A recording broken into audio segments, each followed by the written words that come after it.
السلام علیکم دوستو، میرا نام ہے علی اجاز اور آپ دیکھ رہے ہیں علیز آڈیو بک۔ دوستو، ویڈیو شروع کرنے سے پہلے آپ سے گزارش ہے کہ ہماری حوصلہ افزائی کے لیے چینل کو سبسکرائب کر لیں، ویڈیو کو لائک اور کمنٹ ضرور کریں اور بیل آئیکن ضرور پریس کر دیں تاکہ ہماری آنے والی ویڈیو آپ تک جلد سے جلد پہنچتی رہے۔ دوستو، اس کہانی کے پارٹ 1 میں آپ نے سنا تھا کہ کیسے ابرار، سارہ اور زرتاشا احرام میں گم ہو جاتے ہیں اور ان کے پیچھے ایک سایہ لگ جاتا ہے۔ اس کے بعد ابرار ان لوگوں کو اپنے حواس پر قابو رکھنے کا بولتا ہے۔ تو چلو جانتے ہیں آگے کیا ہوا۔ سارہ کہنے لگی، جب اتنے خوفناک منظر دکھائی دیں تو ہم کیسے اپنے حواس پر قابو رکھ سکتی ہیں؟ ٹھیک ہے، آؤ، میں نے اسبات میں سر ہلاتے ہوئے کہا اور دوسری راہداری کی طرف بڑھ گئے۔ یہ راہداری بھی آگے جا کر دائیں بائیں مڑ رہی تھی۔ میری سمجھ میں کچھ نہیں آ رہا تھا کہ ہم کدھر جائیں۔ ایسی کون سی راہداری تھی جو باہر کی طرف جاتی ہو؟ راہداری کے اختتام پر پہنچ کر ہم پھر رک گئے۔ اب کس طرف چلیں؟ میں نے ہونٹ میچتے ہوئے کہا، پھر دائیں طرف والی راہداری میں داخل ہو گئے۔ ابھی ہم تھوڑی ہی دور گئے تھے کہ اچانک ایک قوی ہیکل چمگادڑ راہداری کے کونے سے نکل آیا اور اس قوی ہیکل چمگادڑ کی آنکھوں سے آگ کے شرارے نکل رہے تھے۔ چمگادڑ نے اپنی سرخ آنکھوں سے ہمیں دیکھا اور ایک چیخ مار کر اندھیرے میں غائب ہو گیا۔ چمگادڑ بہت ہی قوی ہیکل اور خوفناک تھا۔ اس کو دیکھ کر زرتاشا اور سارہ کی چیخیں نکل گئیں۔ میں نے ٹارچ کی روشنی راہداری کی دیواروں پر ماری، لیکن چمگادڑ مجھے کہیں بھی دکھائی نہ دیا۔ نہ جانے وہ کہاں غائب ہو گیا۔ ہم ایک بار پھر آگے بڑھنے لگے۔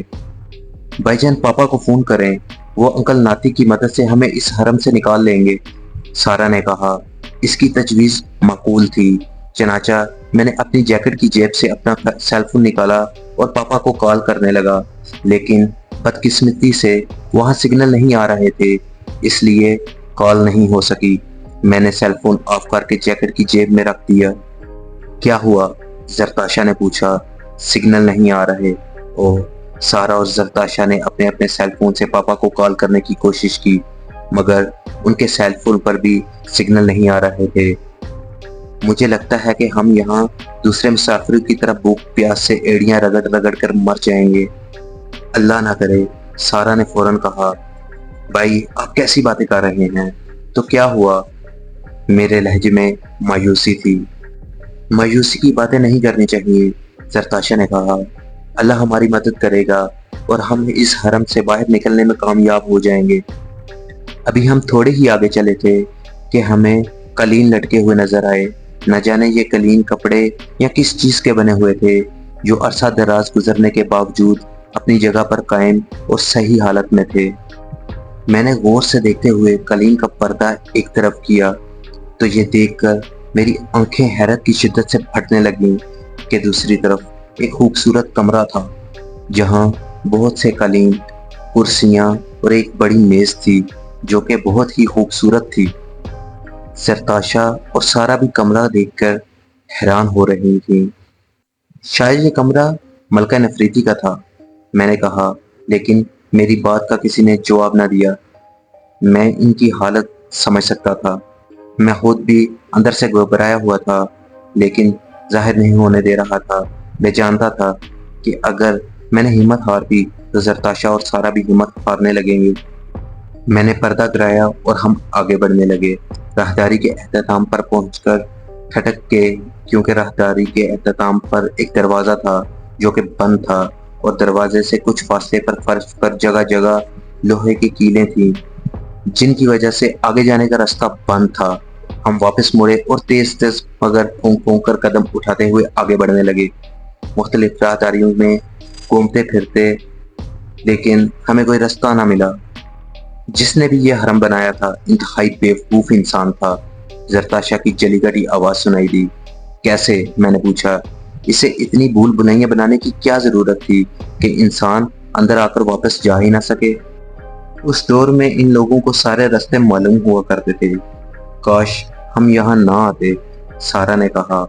سارہ میری بہن، پریشان نہ ہو، اللہ نے چاہا تو ہم جلد ہی اس حرم سے نکلنے میں کامیاب ہو جائیں گے۔ سارہ میری بہن، پریشان نہ ہو، اللہ نے چاہا تو ہم اس حرم سے نکلنے میں کامیاب ہو جائیں گے۔ مجھے تو آپ بھی مایوس دکھائی دے رہے ہیں۔ نہیں، میں مایوس نہیں ہوں، میں نے کہہ تو دیا، لیکن یہ سچ نہیں تھا، میں بھی مایوس ہو چکا تھا۔ تھوڑی دیر سستانے کے بعد ہم پھر باہر جانے کا راستہ تلاش کرنے لگے۔ میں چونکہ سب سے آگے تھا، اس لیے میں پھونک پھونک کر قدم رکھ رہا تھا۔ ہم بھول بھلیوں میں گھومتے ہوئے واپسی اسی راہداری میں آ گئے جہاں پوتانو کی لاش پڑی ہوئی تھی، لیکن میں نے جیسے ہی پوتانو کی لاش پر ٹارچ کی روشنی ڈالی تو ایک لرزہ حیرت منظر دیکھ کر میرے اوسان ہتا ہو گئے۔ پوتانو کی لاش سے بے شمار سانپ اور بچھو چمٹے ہوئے تھے اور اس کو نوچ رہے تھے۔ یہ ہیبت ناک منظر دیکھ کر سارا اور زرتاشا خوف سے کانپ اٹھی۔ سانپوں نے پھن اٹھا لیے۔ جب ہماری طرف دیکھا تو ان کے منہ سے پھنکاریں نکلنے لگیں۔ ہم بلا ہیزی سے پلٹے اور دوڑتے چلے گئے۔ بھائی جان، بابی، اچانک مجھے سارا کی آواز سنائی دی تو میں نے رک کر اور پلٹ کر دیکھا۔ میری آنکھیں پھٹی کی پھٹی رہ گئیں کیونکہ وہاں زرتاشا موجود نہیں تھی۔ میں زرتاشا کو اونچی اونچی آوازوں سے پکارنے لگا، لیکن زرتاشا نے کوئی جواب نہ دیا۔ سارا کا چہرہ بھی دھواں دھواں ہو رہا تھا۔ زرتاشا، کہاں ہو تم؟ لیکن زرتاشا نے کوئی جواب نہ دیا۔ میرے دل کی ہولناک خیالات کسمسانے لگے کیونکہ پوتانو بھی اسی طرح غائب ہو گیا تھا جس طرح زرتاشا غائب ہوئی تھی۔ زرتاشا، زرتاشا، میری آواز راہداری میں گونج کر رہ گئی۔ میں نے ٹارچ کی روشنی میں سب جگہوں پر دیکھ لیا، لیکن مجھے زرتاشا کہیں دکھائی نہ دی۔ انجانے خوف سے میرا دل ڈوبنے لگا۔ مجھے اپنے ہاتھ پاؤں پھولتے ہوئے محسوس ہوئے۔ زرتاشا میری زندگی کی ہم سفر تھی، میں اس کی جدائی ایک لمحے کے لیے برداشت نہیں کر سکتا تھا۔ زرتاشا، کیا تم میری آواز سن رہی ہو؟ میں نے ایک بار پھر زرتاشا کو آواز دی۔ زرتاشا، سارا نے بھی اسے آواز دی۔ میں پاگلوں کی مانند زرتاشا کو تلاش کرنے لگا۔ میں نے سارا کا ہاتھ تھام لیا تاکہ وہ حرم میں کہیں گم نہ ہو جائے۔ مختلف راہداریوں میں گھومتے ہوئے ہم جیسے ہی ایک کمرے میں پہنچے تو وہاں ایک خوفناک منظر ہمارا منتظر تھا۔ کمرے میں 4 مشلیں جل رہی تھیں جن کی روشنی سے کمرہ منور تھا۔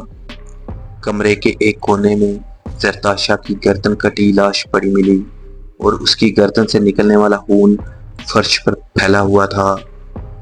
میں اور سارا دونوں تیزی سے زرتاشا کی طرف بڑھے۔ میں نے ٹارچ فرش پر رکھ دی اور زرتاشا کی کمر میں ہاتھ ڈال کر اسے اٹھا لیا۔ زرتاشا، زرتاشا، کس نے کیا تمہارے ساتھ ایسا؟ میں نے زرتاشا کو جھنجھوڑتے ہوئے کہا، لیکن زرتاشا مر چکی تھی۔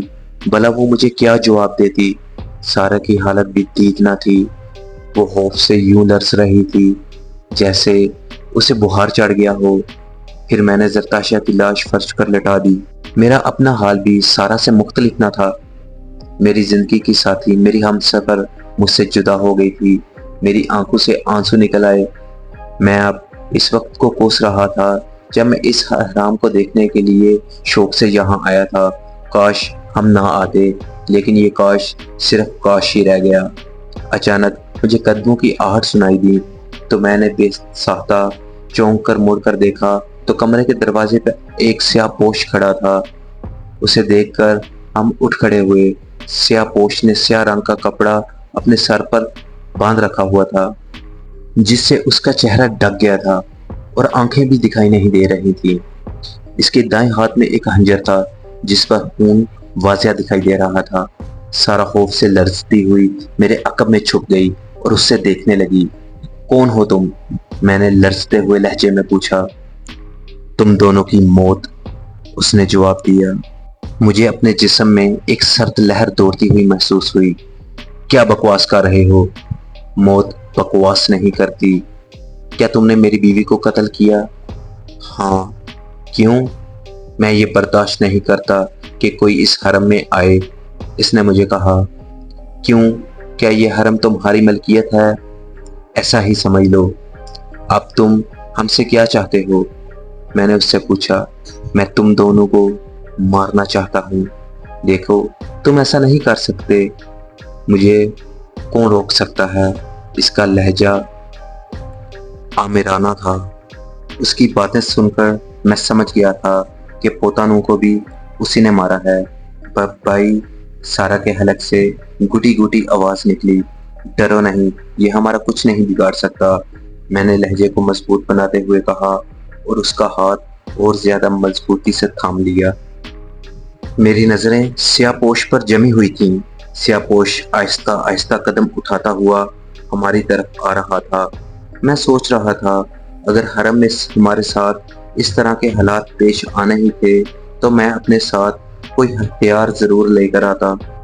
جوں جوں سیاہ پوش ہماری طرف بڑھ رہا تھا، ہم دونوں بہن بھائی الٹے قدم پیچھے ہٹ رہے تھے اور پھر ہم دیوار سے جا ٹکرائے۔ تم دونوں میرے ہاتھوں سے مرنے سے بچ نہیں سکتے، سیاہ پوش نے کہا، لیکن میں نے اس کی بات کا کوئی جواب نہیں دیا۔ میں دائیں طرف دیوار کی طرف دیکھا تو وہاں 1 فٹ کے فاصلے پر مشل موجود تھی۔ میں نے لپک کر مشل اتار لی اور اسے سیاہ پوش کے سامنے کر کے لہراتے ہوئے اسے ڈرانے کی کوشش کی۔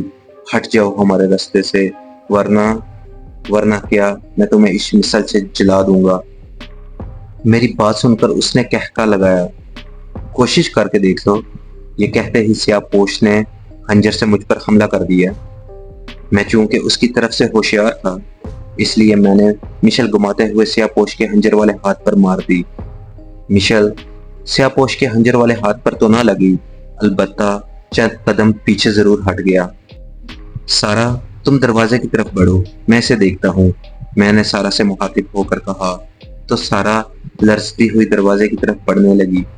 سیاہ پوش نے سارا کو خنجر مارنے کی کوشش کی، لیکن میں نے مشل آگے کر دی، جس کی وجہ سے سیاہ پوش یکدم پیچھے ہٹ گیا۔ جلدی کرو سارا، میں نے کہا۔ اس لمحے سیاہ پوش نے چیخ مارتے ہوئے مجھ پر حملہ کر دیا۔ میں نے اس کے حملے سے بچنے کے لیے حتی البتہ کوشش کی، لیکن سیاہ پوش کا وار کامیاب ہو گیا۔ اس کا خنجر میری دائیں بازو پر لگا، جس کی وجہ سے میرے حلق سے دردناک چیخ نکل گئی اور میں لڑکھڑا کر پیچھے ہٹ گیا۔ سیاہ پوش دوبارہ مجھ پر حملہ کرنا ہی چاہتا تھا کہ میں نے مشل گھما کر اس کے ہاتھ پر مار دی۔ مشل لگتے ہی سیاہ پوش کے ہاتھ سے خنجر نکل کر جا گرا۔ وہ خنجر اٹھانے کے لیے لپکا کہ میں اسے زور سے دھکا دیا۔ سیاہ پوش اچھل کر سینے کا بل فرش پر گر گیا۔ میں نے سارا کی طرف دیکھا تو وہ دروازے کے قریب پہنچ چکی تھی۔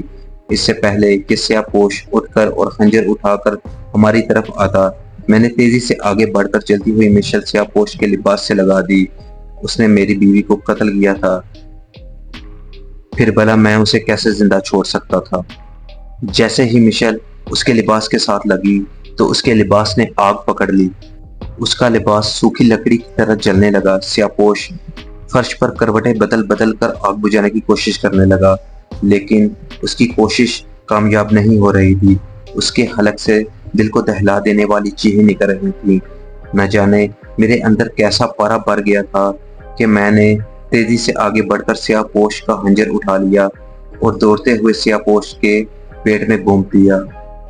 سیاہ پوش کے حلق سے نکلنے والی چیخوں سے کمرہ اور راہداریاں بھی گونج اٹھی تھیں۔ میں نے اس کے پیٹ پہ خنجر نکال کر دوبارہ اس کے سینے میں دل کے مقابل بھونک دیا۔ اس بار سیاہ پوش کے حلق سے نکلنے والی چیخوں سے مجھے اپنے کانوں کے پردے پھٹتے ہوئے محسوس ہوئے۔ پھر میں نے سیاہ پوش کو دھکا دے دیا اور وہ اچھل کر پشت کے بل جا گرا اور بری طرح تڑپنے لگا۔ میں نے اپنی ٹارچ اٹھا کر اپنی پتلون کی جیب میں ڈالی اور زرتاشا کی لاش اٹھا کر کمرے سے باہر نکل آیا۔ سارا دروازے کو کنڈی لگا رہی تھی۔ سارا نے دروازہ بند کر کے باہر سے کنڈی لگا دی۔ دروازہ بند ہوتے ہی سیاہ پوش کی چیخیں بھی مدھم ہو گئیں۔ میں نے زرتاشا کی لاش کو کندھوں پر اٹھا لیا اور پھر بھول بھلائیوں میں بھٹکتے ہوئے حرم سے باہر جانے کا راستہ تلاش کرنے لگے۔ میں دل ہی دل میں خدا سے دعا مانگتے ہوئے مدد مانگ رہا تھا کہ وہ ہمیں بحفاظت اس حرم سے باہر نکال دے۔ شاید وہ وقت قبولیت کا تھا۔ اللہ نے میری فریاد سن لی۔ مختلف راہداریوں سے گھومتے ہوئے ہم اس راہداری میں آ گئے جدھر سے ہم حرم میں داخل ہوئے تھے۔ دروازہ بند تھا، البتہ دروازے میں موجود ایک دروازے ہلکی ہلکی روشنی آ رہی تھی۔ اللہ تیرا لاکھ لاکھ شکر ہے، میں نے دل ہی دل میں اللہ کا شکر ادا کرتے ہوئے کہا، اور ہم بہن بھائی دروازہ کھول کر حرم سے باہر نکل آئے۔ میں شدید غم زدہ تھا۔ مجھے سارا نے سہارا دیا ہوا تھا اور ہم لڑکھڑاتے قدموں کے ساتھ باہر آ رہے تھے۔ آخر کار ہم جیپ تک پہنچ گئے۔ میں نے زرتاشا کی لاش کو پچھلی سیٹ پر لٹایا اور خود ڈرائیونگ سیٹ پر بیٹھ گیا۔ سارا سائڈ سیٹ پر بیٹھ گئی۔ بھائی جان، مجھے بابی کی موت کا بے حد دکھ ہے، سارا نے میری طرف دیکھ کر کہا۔ تو میں نے نم آنکھوں سے اس کی طرف دیکھا اور بولا، شاید اللہ کو یہی منظور تھا، میں نے دھیرے سے کہا اور جیپ سٹارٹ کر کے آگے بڑھا دی۔ جب ہم انکل ناطق کی رہائش گاہ پر پہنچے تو پاپا، مما اور انکل ناطق ہمیں اجڑے ہوئے دیکھ کر حیران رہ گئے۔ پاپا اور امی زرتاشا کو وہاں نہ پا کر پریشان ہو گئے۔ ابرار، یہ تم دونوں نے کیا حالت بنا رکھی ہے؟ پاپا نے پوچھا۔ زرتاشا کہاں ہے؟ اس بار امی نے پوچھا۔